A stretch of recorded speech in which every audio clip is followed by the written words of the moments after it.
Welcome to another episode of Closed. I am joined with my good friend and colleague, Mike Flynn. Hi, Mike. Hey, Lee. How are you? I'm a friend now, I guess, huh? Good colleague. Let's get rid of the There, friend yeah, we'll leave it aspect of the professional. introduction. We're super excited for today's podcast.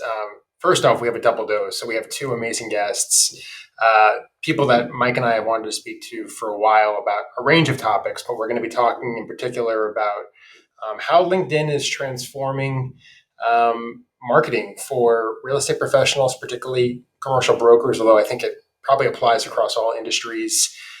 So we are super pleased to have with us Bob Knakal. Bob is one of New York City's most prolific investment sales brokers. He's the principal of Bob Knakal Real Estate Advisors. Over 2,300 closed transactions, more than any individual broker in the city's history. So, Bob, thanks for being here today. Lee, great to be with you. Thanks for having me, and Mike. And we also have with us the equally accomplished Gabe Marans. He's the Vice Chairman of Savills North America, specializing in tenant representation, deal structuring, portfolio strategy. Hi, Gabe. Hey, Lee. It's good to be here, Mike. And Bob, it's been a while since we've shared a stage, so it's looking forward to this conversation with you. Absolutely. Great to see you, Gabe. We love bringing people together. That's the whole purpose of the podcast. There's no real business utility behind it. It's just bringing people together on a platform. So we appreciate you both being here. I guess real quick, Bob and Gabe, why don't you each kind of tell us the 2-minute overview of what you do, and then how you began to incorporate LinkedIn into your marketing business development strategy. Bob, we can start with you. Sure. Well, I'm Bob Knakal. I'm an investment sales broker in New York City. I've been selling buildings since 1984. My practice is very, very narrow in terms of I only sell buildings. I only represent sellers. I only work on exclusives, and I only sell buildings in New York. Last week I closed deal 2,348. And had my new firm, which is going to be a year old in a couple of days, and BKREA. And I've basically been doing the same exact thing for 41 years, just have a different business card now. And I started on LinkedIn and all social media in earnest in January of 2023. I'll be the first to admit I did it after years of feeling like social media was a big waste of time. And peer pressure is what got me to cave and try it. And I said in January of 23, I said, let me give it 3 months, see how it goes. I was completely blown away by it. And my first real impression of social media and on LinkedIn, I had done what has now become a fairly well-known map of New York City development sites. And that map is 24 feet long and 10 feet wide. And I had it laid out on the living room floor of my country house and took a picture of me standing on it. And back in January of 23, I posted that. And back in those days, I was doing my posts at 10 o'clock in the morning. And on a Wednesday at 10 o'clock, I posted me standing on this big map. And I was in the JLL offices at the time. And by 11 o'clock, 8 people had stopped me and said, hey, BK, we saw that picture of you standing on the map. That's so cool. So 2 things made a big impression on me. One, wow, that's really something that, in such a short period of time, 8 people saw it, came up to me, and this is just in the JLL offices. Imagine, around other offices and things like that. And second impression I had was, what the heck are people doing on social media between 10 and 11 o'clock in the morning on a Wednesday? But Yep. I think it was a testament to the fact that social media is so prevalent. So many people are on social media. It's a great way to reach out to a bunch of people at once and stay top of mind with people. And it's just been a really rewarding experience. I've enjoyed it tremendously.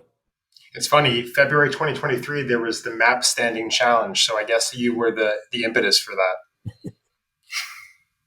I didn't hear about the map standing challenge. Maybe it might have been only me. Are you joking, Lee, or is that are you really remembering that? It's too early in the podcast for my maybe I'll stop talking until maybe halfway through so that we don't run into that awkward encounter again. Gabe, what about you? walk us through what you've been doing and your first foray into social on LinkedIn. Yeah, so this is actually this is a nice moment for a number of reasons. Bob's heard me say this before, but the challenge in the commercial real estate business is one of differentiation. Those who are playing in the game of real estate understand the differentiation, but unless you're on that front line, oftentimes you run the risk of being commoditized or being viewed as a commodity. All investment sales brokers are the same. All tenant rep brokers are the same. And I'm a tenant rep broker. And so I'm a vice chairman at Savills. I interned at the company when I was at NYU. I started full time. It's the only job I've ever had. And so for the entirety of my career, I have advised occupiers of real estate on their real estate strategy, both in New York and globally. And one of the very interesting things that I started to notice is the brokers out there who were doing a fantastic job of differentiating. And one of the first that I did notice was our very own Bob Knakal, who was writing a column in the Commercial Observer on a weekly basis about 2014, 2015. And I was learning a lot from reading that. And I said to myself, you know what, I may as well give that a try. And so I actually submitted a couple of articles to the Commercial Observer that they ran. And that kind of got me started on the idea that maybe others were interested in hearing what I had to say, even if that really only meant one other, which was my mom at the time, um, maybe my dad on a good week. And so right around that same time, LinkedIn started to really push more content creation with their publishing platform.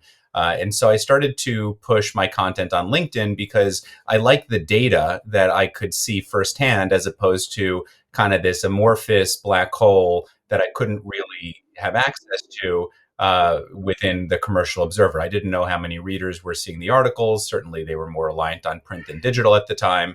And so I started writing and publishing articles on LinkedIn, which led to more content creation, which started with video creation in about 2018, accelerated into 2019. And then, of course, March of 2020 happened, and I had a light bulb moment. And I realized, much to Bob's observation 3 years later, who the heck is spending their time on social media between 10 and 11 on a Wednesday, that the entire world was spending time on social media in March of 2020. And I said, this is a moment when the world is frozen and I could try to advance this differentiation. I also understood that there was no living real estate professional that understood how to navigate this market. And so there was no blueprint, and someone with 4 decades of experience had no leg up on someone who only had a decade and a half of experience like I had. And so I took advantage of this and owned it in an authentic way, with observations about what our clients were doing, what we were doing. And I was overwhelmed with the response, and our viewership really started to skyrocket. Now, I'll get into this a little bit more in the conversation about who was the audience and which part of it started to skyrocket. But it was a eye-opening experience to me as COVID started to settle in, about just how hungry people were for content. Now, there's a lot that happened between now and then, but one of the funny and quite curious observations that I have today is how few people have adopted and continue to avoid social media. It very clearly works for many, but I think there is still this very real stigma that social media is a waste of time for people. And I could tell you that from every angle, from a business development standpoint, from a stickiness of client relationship standpoint, from a recruiting element, social media has been an enormous boon and continues to be so. And one last point, my preferred platform is LinkedIn. I am active on Twitter, more of a long-time listener, first-time caller element. But LinkedIn to me is the preferred platform for a very simple reason, which is it's a magnet for people for many different reasons. Salespeople, real estate professionals are on there because they're selling. Executives are on there because it's a direct way of communicating with their employees. And anybody who's either happy or unhappy is looking at the grass is always greener and on the platform for job searching. And so for a variety of different reasons, LinkedIn continues to be this very sticky place that has successfully mostly abolished polarizing politics, and is the safer social media platform. And people keep coming back in spite of some of that memey, LinkedIn cringe content. So that's the intro of how I got started, and skipping a lot of the meat there, but hopefully that gives you a bit of a flavor. Yeah, I mean, I think what sticks out to me from both of you is this idea of differentiation and staying top of mind. Bobby talked about standing on your map. Gabe, I know that you kind of pioneered 1-minute videos, which we could talk about a little bit later. Maybe not pioneered, but you use it to great effect through LinkedIn. There are so many people posting on LinkedIn, but it almost feels like they're all posting the same thing. Every day you could scroll through and you could see like the AI generated bullet points with that are all kind of like very scrollable. You can just scroll through them and not really pay attention. You can kind of miss the substance, which is kind of what we want. So how do you both avoid that? And do you think that both things matter, posting regularly and remaining top of mind, or is it more about being creative, being innovative, showing your network that you're doing something different? Bob, what do you Yeah, start? I think that, like Gabe said, he hit the nail right on the head. There are hundreds, if not thousands, of people trying to do what we each do. So how do you stand out? And I've always tried to do things a little differently to achieve that differentiation, because when you achieve the differentiation, that leads to a competitive advantage, and that's what we're all trying to achieve. So, when I formed Massey Knakal back in 1988, we devised this unique territory system that was different, enabled us to differentiate. When I decided to get on social media, I took a look around at what other sales brokers particularly, were posting. And it was a lot of, hey, I just listed this, I just sold that, with very, very little detail other than the size of the building, the type of the building, the address, and the price. And it's like, so what? I said, what people really want to hear about, and why people were encouraging me to get on social media is, first of all, other than my 7 kindergarten friends that I grew up with, all of the friends that I have today are in the real estate business. And they were either clients and turned into friends, or they were friends that became clients, or tangentially affiliated with building sales. And you're out having a drink and you're telling stories about deals and the crazy things the seller did, the crazy things the buyer did, and like, oh, BK, you got to tell these stories on social media. And that's what encouraged me to do it. So when I looked at wanting to be a little different, I said, well, these deal stories really resonate with people, so let's do a deal story day. Part of my objective at MK was to send out motivational emails to the troops regularly. So we do our Motivational Monday thing. Rightly or wrongly, I kept boxes of old stuff for decades. I took 22 boxes of old stuff and created Throwback Thursday posts from that, and then just finished up my Knackle Nuggets series, where I did 100 nuggets, which were basically lessons learned over the 40 years of doing this. And now that we've exhausted the nuggets, now we started a new series called "What Would BK Do," where followers are writing in questions, asking me to address them in videos. I'm doing a new series called "The Walk Down the Street," where we're talking about different things impacting the capital markets and investment sales. Like last week, I did a little video on a hostile takeover of a co-op. Different things that people may find of interest, and trying to be just a little bit different so that you can remain top of mind. I mean, what the main objective, get people to remember that you're out there and you're doing what you do, that you have a level of expertise in a certain area, and just stay on top of mind with people. I mean, in New York City, Manhattan as a microcosm, people on average they own their building for 40 years before they sell it. So it's not like they're transacting all the time. So you have to be top of mind with them when something happens to make them want to sell.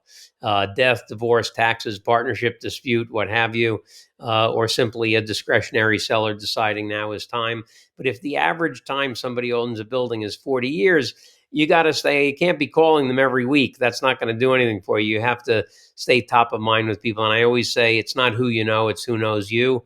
No better way to get out to a large audience of potential people and remind them that you're out there and you can help them than being on social media. Yeah, particularly because it's weird. The New York City real estate market feels very big, but the people the group is small at the end of the day. And I feel like most brokers know most lawyers who can assist them. Similarly, most lawyers kind of know who they want to go to with referrals, and it's like a small group. So you're competing with that group. There's maybe not that much that differentiates from like a substantive perspective, from a skill or competency perspective. It's about like, who do I remember? Who do I want to reach out to?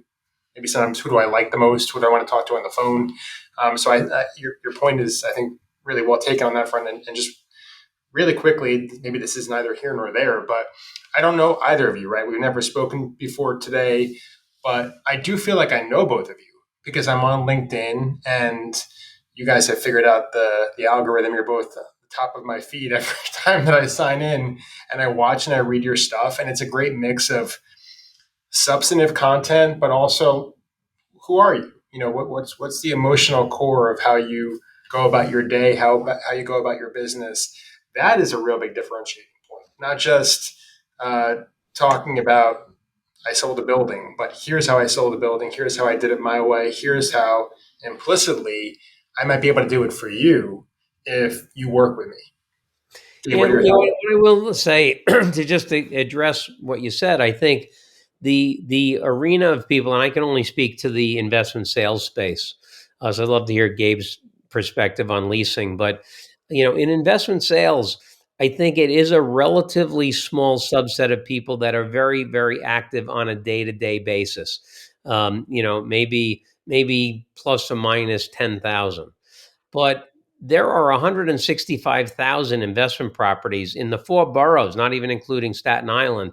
There are 250,000 people that have an ownership interest in those investment properties.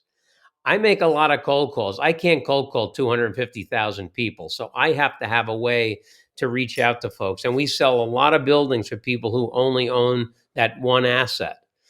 And so, it's the market is a lot bigger than you would think. You see the same names in the paper all the time, people who are active and doing stuff every day. But there are a lot of people who are relatively passive on the ownership side of real estate that you still want to stay on top of because they have great properties. And if they decide to sell, you want to be the one to sell it for them. So it's the market is much more bigger, much larger than you would think it is. It's interesting that you say that, Bob, because one of the epiphany points about my social media strategy was the realization that I was speaking to 3 distinct audiences, and some of my content applies to all 3. But sometimes I've got content that applies to only one of those 3 audiences. And sometimes there's a piece of content that's designed to reach only one person within one of those 3 audiences. And so what are those 3 audiences? So the first, of course, that most people initially go to, which is the smallest of the 3 audiences from a tenant rep leasing perspective, are prospects or clients. So decision makers at companies, heads of real estate, CEOs, CFOs, founders of companies. Very rarely does that result in direct business. But if I meet someone at a dinner, I might connect with them. It's a fantastic way, Lee, to your point of helping to illustrate what you're about, your thought process, etc. Audience number 2 are existing clients. It solves the same problem that Bob has on the investment sales side, which is, how do you stay relevant in between leases? A standard lease term in New York is a little under 10 years. How do you stay relevant during that? You could email them every time a comp closes in the building, but that's a lot of legwork. How do you stay relevant in a way that you are solving the timing question and also playing defense? And the third and biggest audience that has the biggest impact are brokers. And this was the revelatory component of my activity on social media. Our business that we have received inbound referrals from other brokers has grown between 200% and 300% year over year over the last 4 years. We have become a go-to team for business that clients both within Savills and outside of Savills, both within the US and outside the US, are sending their deals to New York. Now, a lot of that, of course, correlates with the resurgence in New York of the leasing environment, but a lot of it does not. And I think a big portion of how we've been successful within the messaging is being very committed to certain rules that we have. So, for example, when we started, I wanted to be a thought leader within leasing and within tenant rep real estate. I had certain rules. Rule number one, never talk about a client. You will never see me post about a deal that we do. You will never see me sharing an article about a deal that just did a deal, even if my name is mentioned. Rule number two, we are about the process and the strategy. You will very rarely see me talking about a specific building. Even when we're handling subleases for our clients in a specific building, you will almost never see me posting about that sublease because we are not about the product. We are about the thought process and the strategy. Now, Bob takes a very different approach to this because his business is a very different type of business than mine is, even though we're both within the real estate umbrella. But we have been very committed and disciplined in our messaging. And as a result of that, we are viewed as a strategic player and a very safe player because people feel like they get to know us even when we're meeting for the first time. That's great, Gabe. But before we move on, I want to point out really to everybody listening, we may have mostly brokers listening in, maybe trying to get some tips, but we have a lot of lawyers that listen in on this also. And they should all rewind that segment, Gabe, because you said something very important. It holds true in our industry also. There's a high level of specialization. And if you put content out there, especially thought leadership content, you're going to attract referrals. What was the increase in referrals? It was 150 or 200%? The last 4 years is between 200 and 300% year over year. Yeah. I mean, that's incredible because even, someone like Bob, who's been in the industry longer than you have, he is hyper specialized as he should be. And he is going to be thinking of the other experts in other areas, rather than trying to do it himself. It's not really a do it yourself type of profession, which, we can talk about how you guys are different from residential brokers also, where there might be more of a tendency to try to do it all yourself. But I don't want to get too off track. Just wanted to point out, everybody rewind like 2 minutes to what Bob said, to what Gabe said. Bob too, but Gabe in particular on this point for my lawyers. I don't want to shortchange Bob here. Yeah, and I think that one of the things that people who figure out the algorithm do well is it's not about bragging about their deals. They're really, I think every single industry and every job that people have is fascinating. And if they're not able to communicate that level of fascination, that's on them. But that doesn't take away from the fact that being a lawyer can be a fascinating profession. Being a broker can be a fascinating profession. And share that passion, share what triggers you, report on it, narrate your experiences. And people who attract a lot of listeners, regardless of the industry, have figured out a way to properly package that, communicate that, and get other people excited in the same way that you're excited about your own industry. Yeah, and we do it a little bit differently. We actually use the deal to illustrate the different strategies and tactics that we use to advantage our clients. And so I think it's one thing, for every deal that we talk about, we try to say what the challenges we faced were, what actions we took, and what the results were.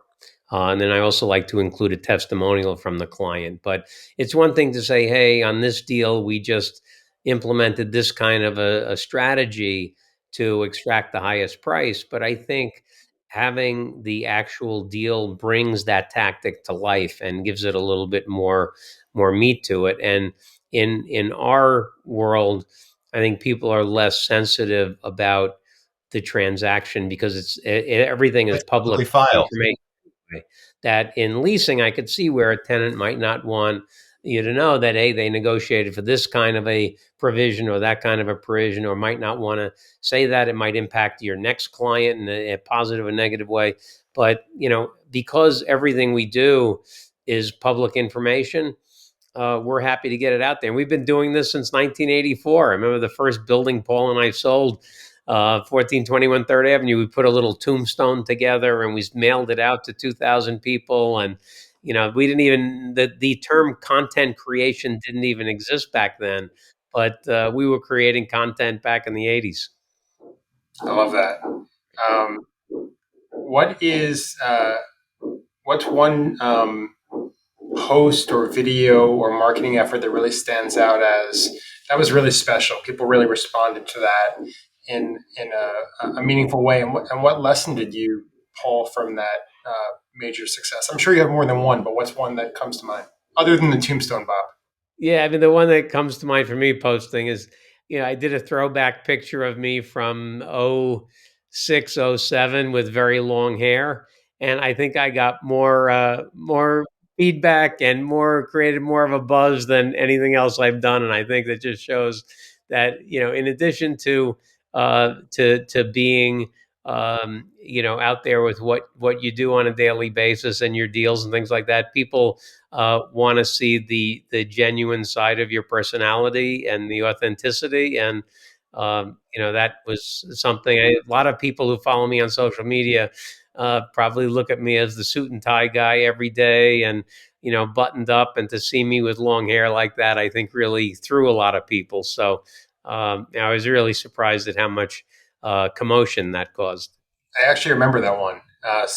And now that you're saying it, it reminds me. I think 2 years ago for Halloween, we sent out a newsletter with Mike and our partners dressed up in rock concert attire with long hair, and usually we got like, I don't know, 8 to 9 responses to our newsletter. This was like 40, 45, 50 responses to the newsletter, texts, all kinds of stuff. So that resonates, and I think part of it is people want to have a little bit of fun, right? Like fun, and uh, again, this going back to my point. Everybody, most people know Bob Knakal, Gabe Marans are good at what they do, right? Experts in the industry, positive results, but people also want to like the person they're working with. They want to know a little bit about them. They want to feel like, hey, I really want to talk to this person on the phone. I want to meet them. I want to get to know them. And I think showing some humor, showing I'll call it inside the music as to how things get done, that can be helpful in that pursuit. What about you, Gabe? Is there one that stands out amongst the crowd of social media posts? Yeah, I mean, it's there are two that stand out. They're different, but thematically very similar. And one was about something personal that happened to me. I lost my brother years ago, 9 years ago, and I had posted about that on Suicide Awareness Day in recognition for that loss. And there was just this enormous outpouring of support, and the number of messages that I received, DMs. Was shocking, concerning, and also inspiring. All of those three things kind of bundled in the same sentence. And that was one of my most viewed posts. I think it was nearing about 1 million views, and still climbing. And then on a slightly lighter note, I find that the posts where I'm celebrating my team's successes, not my own, but my team's successes, whether it's a recognition or a promotion, those get a ton of activity. And I had my partner, Maxine, was recently recognized as an emerging leader throughout all of Savills. It was a very prestigious recognition and award. And I posted about it, and just the response was overwhelming. And ironically, even though you don't set out to do it this way, you're doing it, but you don't set out to do it this way. We had several dormant prospects that I guess were triggered by this and reached out, and whom we're now active with in terms of space searches here in New York. And so you never know where it's going to go. And we're just trying to advertise who we are, what we're about, and a little bit about our team culture. And guys, another point I want to make about social media, which is really fascinating to me, but completely intuitive, is that I post all my stuff on several different platforms: LinkedIn, Twitter, Instagram. I think we're on Facebook. I have a YouTube channel, and I have a social media team that does all the posting. I write all my own content, but I send it out to them for processing and posting and stuff like that. And although it's the same exact content on every platform, the conversation for each post tends to go in a completely different direction. And I think it's because if you created a Venn diagram of the people who are on these different platforms, very, very little overlap. And I think the reason there's little overlap is because who the heck has time to be on 3 or 4 different platforms? I think people choose one. That's their social media platform. And because of that, you mentioned something about tax abatements. And on one platform, it goes this way. Another platform, it goes that way. Another platform, it's over here. And I think that is so interesting. And one of the reasons why I think, if people really want to become well known on social media, I think it's important to do something on each of the platforms because they're really, really mostly unique audiences on each of them. Yeah, I use X mostly to complain about the Knicks. So I don't know how effective that is in terms of moving the business along. I think we have like a 0.01% return on investment on my X account, somewhere in that range. You might be more likely to get banned from MSG than anything else.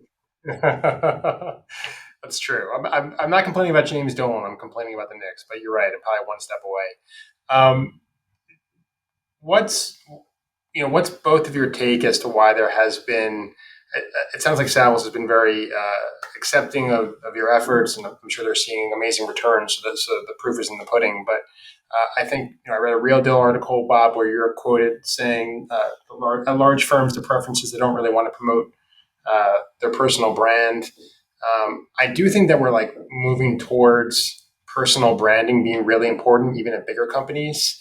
I know at our firm, we're developing podcasts and we're trying to use podcasts to promote, and we're trying to encourage the younger associates at our firm to come up with their own podcast, develop your own brand, speak your own language.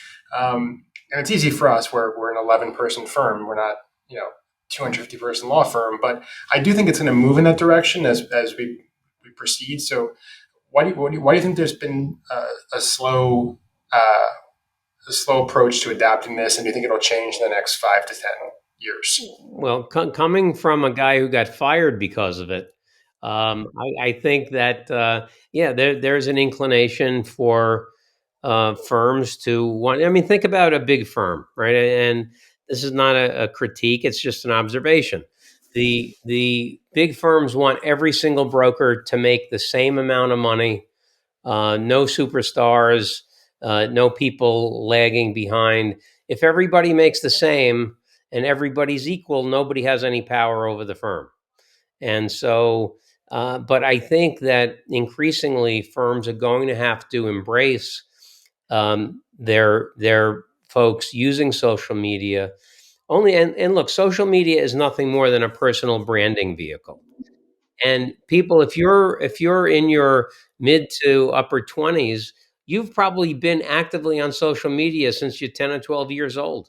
How are you going to have somebody who's now 21, 22, getting out of college, and they've been, on social media regularly for 10 years, all of their up to then mature life, and say, "Oh, by the way, you can't do that anymore. You can't say you had eggs for breakfast. The company had eggs for breakfast." That just is ridiculous to me.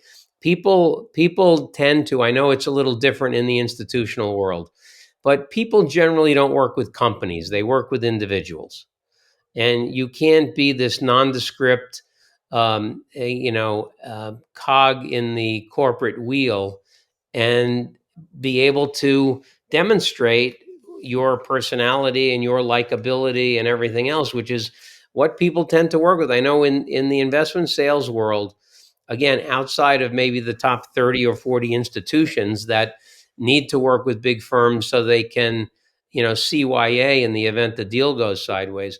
Most people, I would bet you 40% of my clients don't even know what company I've been at the last 10 years, nor do they care.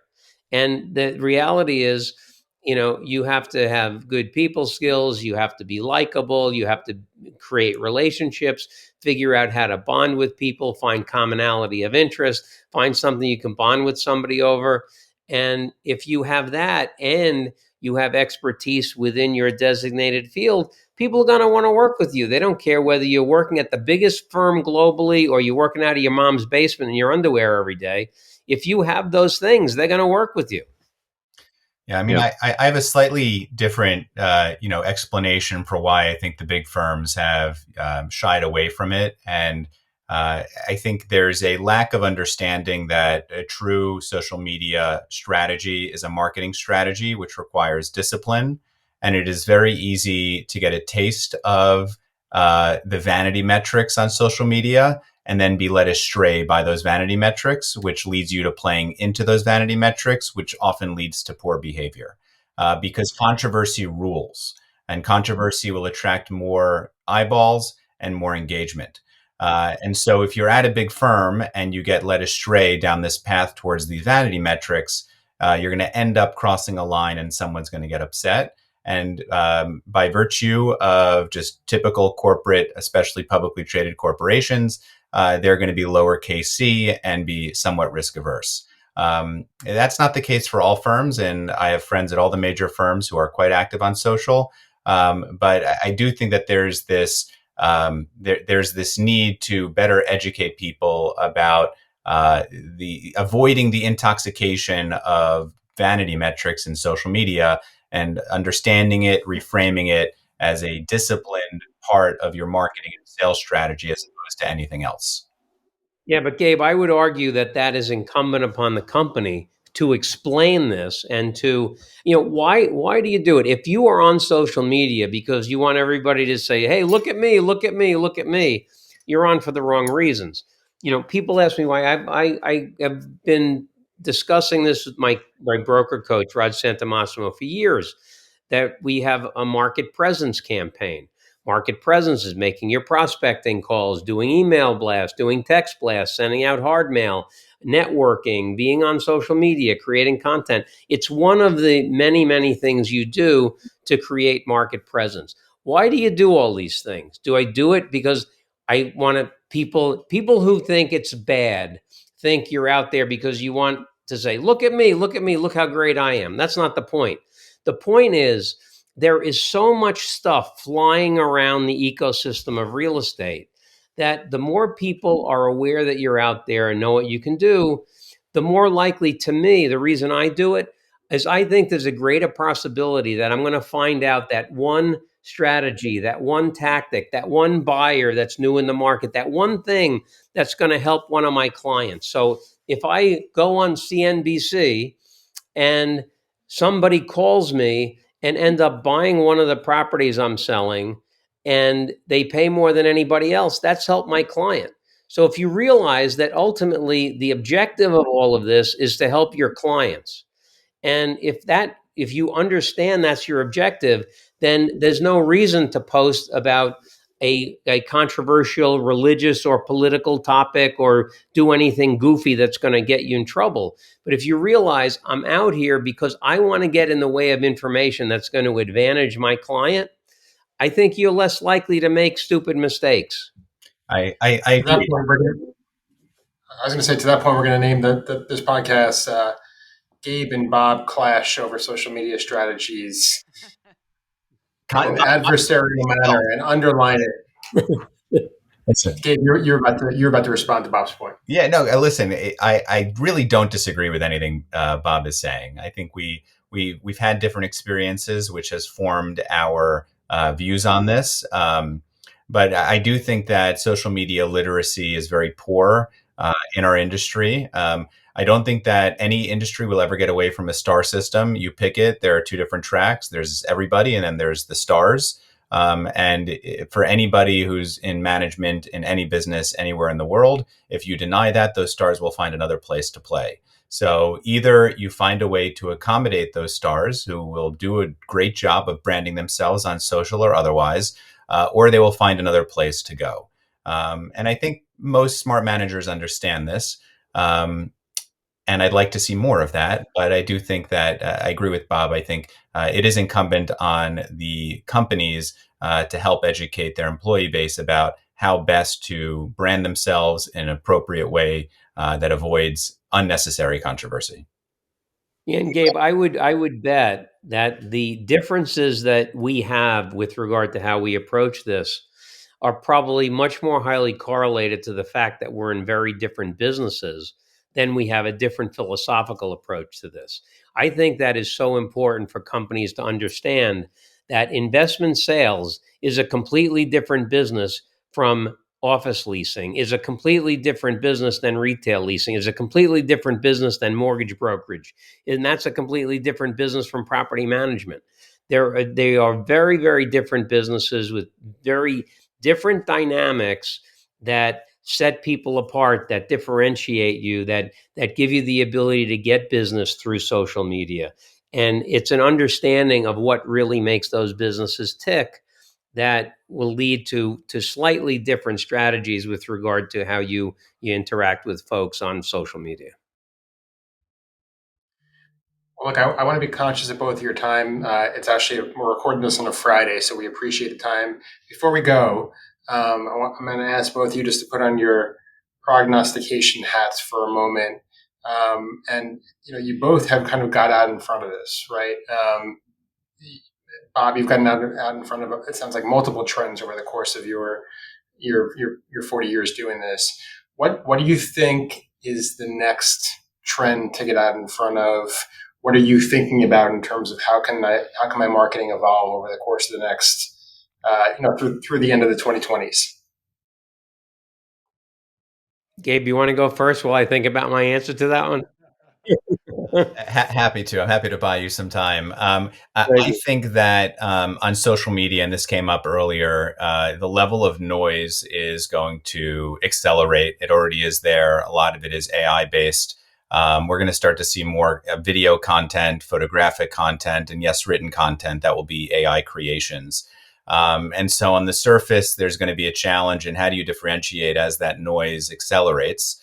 But the reality is that LinkedIn and most social platforms do a pretty good job of honoring and prioritizing the content that performs well. And people, in spite of our failings, we're pretty good at differentiating authentic content from not. And so the challenge that we're going to all have over the next decade, for those of us active on social, is going to be how do you continue to differentiate in a way that remains true to who you are, in a way that allows you to rise above the noise and allows you to communicate in an effective capacity, in a short, abbreviated capacity as our attention spans continue to shorten. That keeps you on everybody's mind, because as my good friend and colleague says, it's not who you know, it's who knows you. Exactly. Touche. Touche. What I would add is I think that as much as the business has changed over the years, it fundamentally is the same exact business it was 41 years ago. We have different strategies and different tools that we use. I think one of the things that I'm expecting to come out of AI and social media and the way we interact with each other is I think there is going to be a massive crackdown on how all this stuff is used. I don't need to get 6 calls a day telling me that the warranty on my car has expired.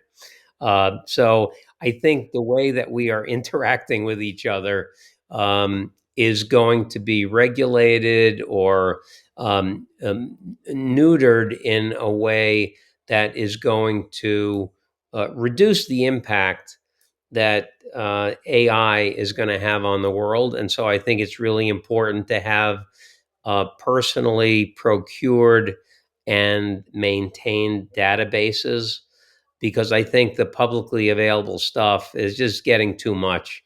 All the robocalls we get and everything else. There are going to be ways that this stuff is going to be marginalized, so that we're not inundated with 400, robocalls a day.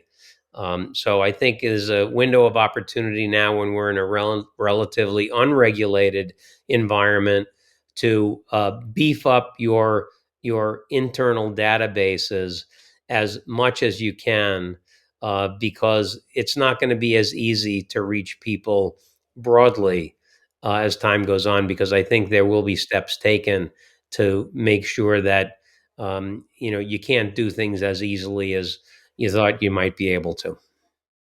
We're ending things on a dystopian note. Um, I'm going to throw my prediction into the mix just because I think it's interesting to talk about. I feel like, well, it's clear that these trends are going cycles, going waves. And over the last, I guess since COVID, really, it's all been about short attention span, feeding short attention spans, and there's real demand for that. Now there's an oversupply, like we've talked about, of with the assist from AI of folks writing short, pithy posts. I think we're eventually going to head back towards more of like the blog, long form way of marketing, because I think there's going to be a hunger, a desire, a thirst for original long form content as the younger generation gets a little bit older and they maybe tire of the same thing. But that's more of a 5-year prediction for me. But I do think there's some benefit in thinking about that and investing in being a thought leader on a long form basis, not just a shorter social media post. I think, Lee, you're spot on that. You just have to look at the top ranked podcasts, and almost all of them are 2+ hours, which I never would have predicted a few years ago.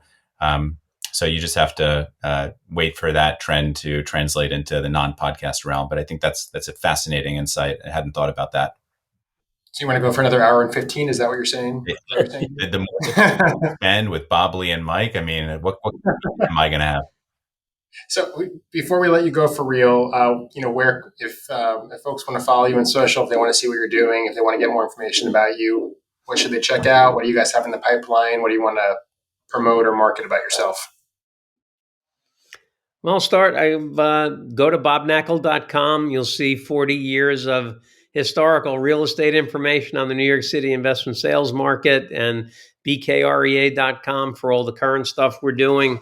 And you can always get in touch with me by DMing me on social media or email me at bk@bkrea.com. Thanks.